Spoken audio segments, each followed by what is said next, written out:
बागेतील आपल्या विविध रंगांची फुले जणू धरणी मातेची लेणेच असतात. गुलाबाचे राजेशाही रूप, झेंडूची पिवळी धमक उधळण, सदाफुलीचे साधेपण आणि मोगऱ्याचा मंद सुवास बागेचे आपल्या सौंदर्य वाढवतं. आणि सकाळी दवबिंदूंनी न्याहाळलेली ही सुंदर अशी आपली बाग किती छान आणि किती सुंदर दिसते बरं. सकाळी ही रंगीबेरंगी फुलं उमललेली पाहून मनाला किती असीम आनंद होतो आणि किती शांतता मिळते आणि किती सकारात्मक वाटते. खूप सुंदर अशी आपल्या बागेतली मस्त अशी फुलं उमललेली आहेत आज. आणि आज तर गुलाबाला भरपूर असा बहर लागलेला आहे. चला तर मैत्रिणींनो, व्हिडिओला तर केलेली आहे सकाळी सकाळी सुरुवात. आमच्याकडं खूप लवकर पाणी येतं आणि आज मला साडी पण घालायला मिळाली नाही. अंघोळ झाली की पहिली मी बाहेरच आले.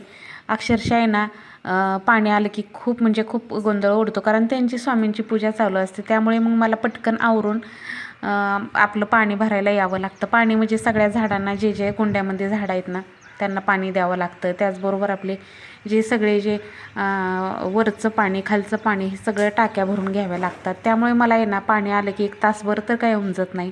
सकाळी सकाळी बागेमध्ये आले आणि बघता क्षणी ह्या गुलाबाला पाहून इतकं भारी वाटलं ना, कारण उमलायचं तरी किती, इतकी फुलं आज एक संघ उमललेली आहेत ना गुलाबाची. खूप म्हणजे खूप आनंद झाला. जास्वंद तर आपली नेहमी भरलेली असते, तुम्हाला तर सगळ्यांना माहिती आहे. पण आज गुलाबाचं खरंच फार कौतुक करावं अशी गुलाबं उमलली होती. खूप भारी वाटलं.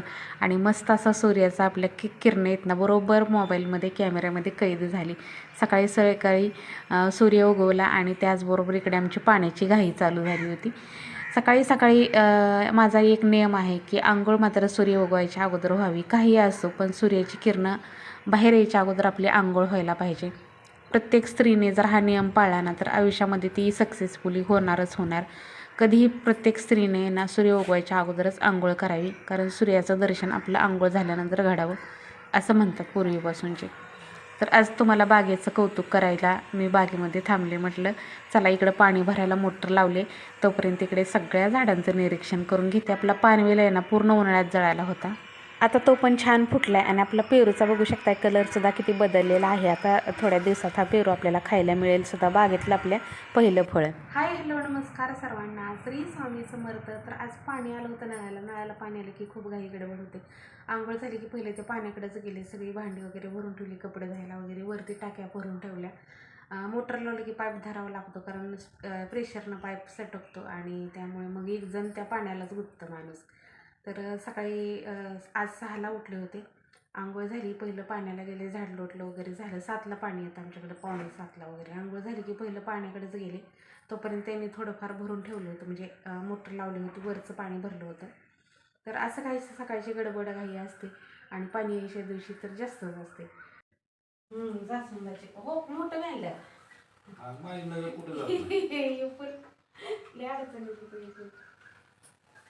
मला वाटलं होतं मला ही म्हणणार काय ही सुद्धा फुल कसं काय दिसलं तर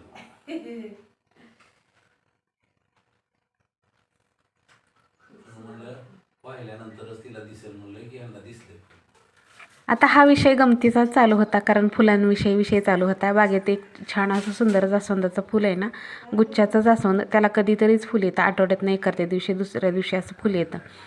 तर ते फुल खूप अडचणीत आहे ते झाड. आणि मला असं वाटलं होतं की त्यांना दिसायचं नाही, आणि त्यांना असं वाटलं की मला माहीतच नाही उमललेलं, म्हणून ते म्हणत होते की तुला माहीत नाही म्हणून मी आपलं तोडून आणलं. म्हटलं वाहिल्यानंतरच कळेल की स्वामींना वाहिले. असं झालं. पण बागेतला असा कुठलाच कानाकोपरा असा नाही की ते मला माहीत होत नाही. मला सगळ्या बागेमध्ये सगळीकडे माझी नजर असते. त्यांना वाटलं की हिला माहीतच नाही, पण मला माहिती होतं. पण ते कसं होतं, स्वामींची पूजा माझ्या पूजेच्या अगोदर होते ना, तर त्यामुळे जी बागेतली फुलं आहेत ना, त्यांना जे आवडतात ना ते तोडून स्वामींना वाहतात. असं हा झाला गमतीशीर विषय. तर काय होतं बघा, कधी कधी त्यांना पण भरपूर अशी फुलं व्हायची असतात आणि मला सुद्धा असं वाटतं की मला पण ठेवावी ह्यांनी, मला पण भरपूर, कारण माझे देव जास्त आहेत ना, म्हणून असं आमच्या दोघांचं चाललेलं असतं. आता सकाळी सकाळी ही जी गोळी आहे ना माझी थायरॉईडची, ती इथे खिडकीमध्येच ठेवलेली असते बॉटल, कारण काय होतं न चुकता रोज 7:30 पावणे 8ला ती गोळी खायची असते त्याच टायमिंगला.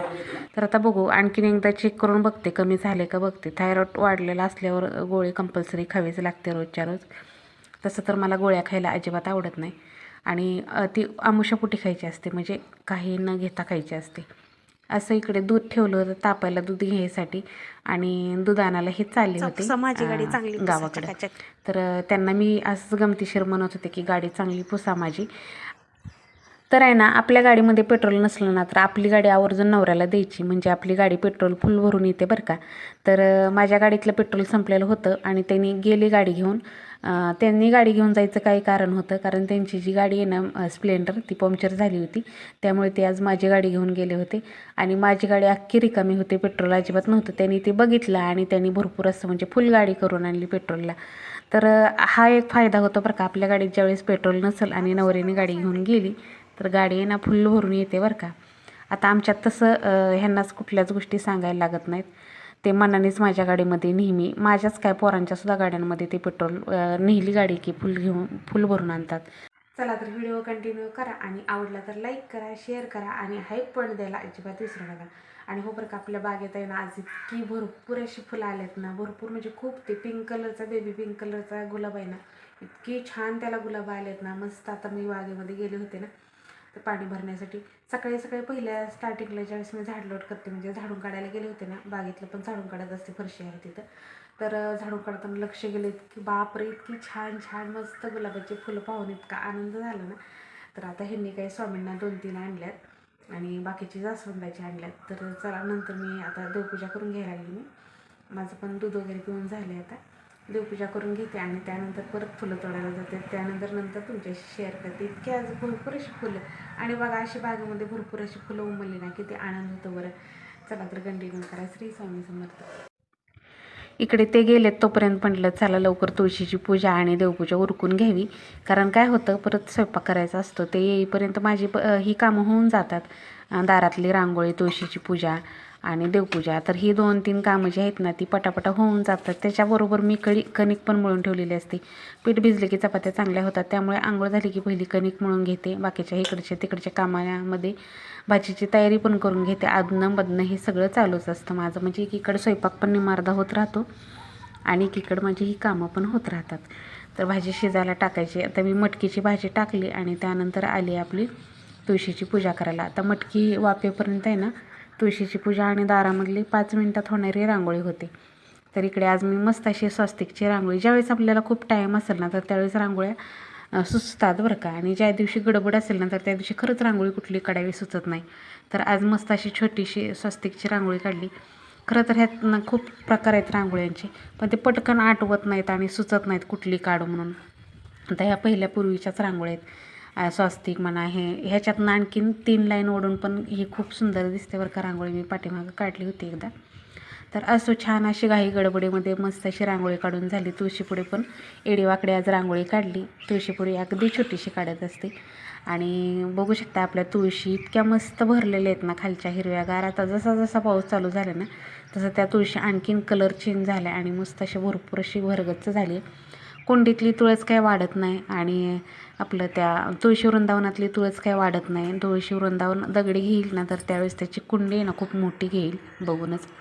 आणि बघू शकताय आपल्या बागेमध्ये आल्यानंतर जे काय भारी वाटत होतं ना ते ही सगळी फुलं बघून. खूप भरपूर अशी तरी त्यांनी त्यातली 2-3 फुलं काढून नेली. पण बघू शकताय आज आपल्या बागेमध्ये कहरच केला होता ह्या गुलाबाच्या फुलांनी.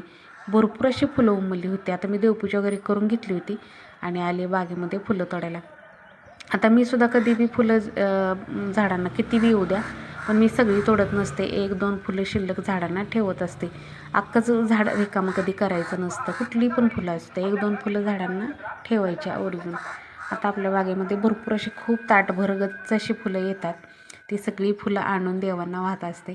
तर बघू शकता जास्वंदसुद्धा खूप छान अशी मस्त उमललेले. तर असे ताटभर फुलं होतात रोजची आणि खूप छान वाटतं. आता रोज तुम्हाला फुलं दाखवायला मला काही कंटाळा येत नाही आणि तुम्हाला बघायला येतं का नाही हे पण कमेंटमध्ये सांगा बरं का. बघू शकता आपले अशी भरगच्च मस्त अशी पांढरी फुलं, गुलाबाची फुलं, रंगीबिरंगी फुलांनी देवघर तर उठूनच दिसतं. त्यानंतर देवपूजा वगैरे करून घेतली आणि देवपूजा केल्यानंतर एक वेगळीच एनर्जी किंवा एक वेगळंच वातावरण घरातलं छान होतं. आणि आज मला लोणी पण काढायचं होतं. तर लोणी कसं काढलेलं हे पण तुम्हाला दाखवते. भरपूर असं लोणी निघलं आणि बघू शकता आपली देवपूजा फायनल लुक मस्त असा. खूप छान असं वाटतं, मस्त प्रसन्न असं. गणपती बाप्पाला रोज आपलं जास्वंदाचं फूल एक तरी लाल असतं माझं. इकडे सगळ्या देवांची छान अशी पूजा झाली आणि घरातलं वातावरण एकदम प्रसन्न आणि पॉझिटिव्ह झाले. चला तर आता मी स्वयंपाकाला लागते. खूप गडबड झाली होती स्वयंपाक करायची, म्हणजे खूप उशीर झाला होता ऑलरेडी. ह्यांना हे 9ला जातात ना घरातनं, तर ते दूध घेऊन येईपर्यंत माझी बरीचशी कामं होऊन जातात. आणि मग ते 9ला नाश्ता किंवा जेवण करून आपलं डाव घेऊन जातात. आता हल्ली कामं इथंच चालू आहे, त्यामुळे डब्याचं पण एवढी काही घाई नसते, पण सकाळी सकाळी करून घेतलं की बरं पडतं. इकडे बघू शकता मटकी तर आपली झाली होती. आता दोडक्याच्या भाजीची चिराचिरी करून ठेवली, ती वाटून ठेवलं होतं. आता फक्त दोडका फोडणी टाकायचा राहिला होता मला. मटकीची भाजी त्याच कढईतली काढून घेतली आणि त्याच्यातच आता सुक्की दोडक्याची भाजी करायची होती, भरलं दोडका. त्यामुळे मी त्याच कढईचा वापर परत केला, कारण भांडे पण खूप पडतात म्हणून कंटाळा येतो भांडी काढायचा. कढया तशा 5-6 कढया आहेत माझ्याकडे. लोखंडी 2 आहेत, असल्या आहेत ॲल्युमिनियमच्या, आणि फक्त आता मला स्टीलची कढई घ्यायची राहिली. बघू आता नेक्स्ट आपलं यूट्यूबचं पेमेंट आलं ना, तर त्यावेळेस 2 कढया चांगल्या मस्त घेते. आता इकडं भरला दोडका करायचा होता. काळ्या तिखटाचा दोडका खूप छान होतो. आणि मस्त अशी भाजी फोडणी टाकली. घाई गडबड असले की आपलं पटापट चालू असतं. रोजच्या 2 भाज्या असतात आणि 5-7 चपात्या करायच्या, होऊन जातं लगेच स्वयंपाकाला जास्त वेळ लागत नाही. मला लई फक्त अर्धा तास स्वयंपाकाला लागतो, सगळा टोटली स्वयंपाक 2 भाज्या आणि चपात्या करायला. कारण सकाळी जास्त नसतं आणि संध्याकाळी तसंही संध्याकाळी पण जास्त नसतं. आता हे इकडं भाजी टाकली फोडणीला आणि लोणी काढून घेतलं. आणि हे जे आहे ना, हे पहिल्यांदाच ह्या प्रकारे अशा पद्धतीने मी लोणी काढले. तुम्हाला सांगते आता नेमकं कसं केलं. 8 दिवस झाले मी सगळी साय साठवून ठेवली होती, फक्त साय साठवून ठेवली होती. मला एक जणीनं सांगितलं होतं की नुसती साय साठवायची आणि त्याचंसुद्धा लोणी निघतं. तर मी त्याच पद्धतीने केले. माझं कसं, मी दरवेळेस विरजणं लावून करते, म्हणजे विरजणं लावायचं आणि त्याच्यात रोजची साय साठवायची, 5-6 दिवसाची त्याचं लोणी काढत असते. पण ह्यावेळेस माझ्या मैत्रिणीनं सांगितल्याप्रमाणे मी सगळी साय साठवली. पण मला वाटत नाही ते एवढं चांगलं होतं आहे. लोणी भरपूर निघतं आहे, पण जी चव असते ना, ती चव ह्याला नसेल असं मला वाटते. आता केल्यानंतर खाल्ल्यानंतरच कळलं तूप की कसं झालं आहे ते.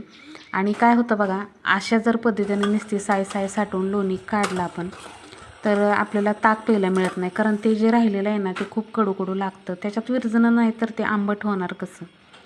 आणि ज्यावेळेस आपण विरजणं लावून ज्यावेळेस लोणी काढतो, तर त्यावेळेस आपल्याला ते ताक आहे ना, ते सुद्धा प्यायला मिळतं. आणि ताक पिलेलं शरीराला खूप चांगलं असतं. आणि घरचं आपल्याला ताक पण मिळतं, त्याचबरोबर लोणी पण मिळतं, तूप पण मिळतं. तर असं होतं ना. आता ज्यावेळेस आपण साय साठवून ठेवू फक्त, तर आपल्याला हे प्रकार नाही होत, म्हणजे ताक प्यायला मिळत नाही. आता लोणी कसं लागतं किंवा तूप कसं लागतं हे पण मला माहीत नाही. आता केल्यानंतर खाल्ल्यानंतरच कळलं. तसं तर आमच्यात जास्त कोण तूप खात नाही, हेच खातात कधीतरी शेवयाच्या भातावर वगैरे. आणि माझं बाकीचं देवाला असतं. एका ताईने मला कमेंट केली होती की ताई तुम्ही तूप कुठलं कसं ना, पण रोजचे 1 दिवा लावत जावा तुपाचा. तर त्या दिवशी त्यांनी सांगितल्यापासून आहे ना, आता आपली महादेवाची पूजा रोजची असते ना, तर तिथे सकाळ संध्याकाळी ना तुपाचा दिवा लावला जातो माझा.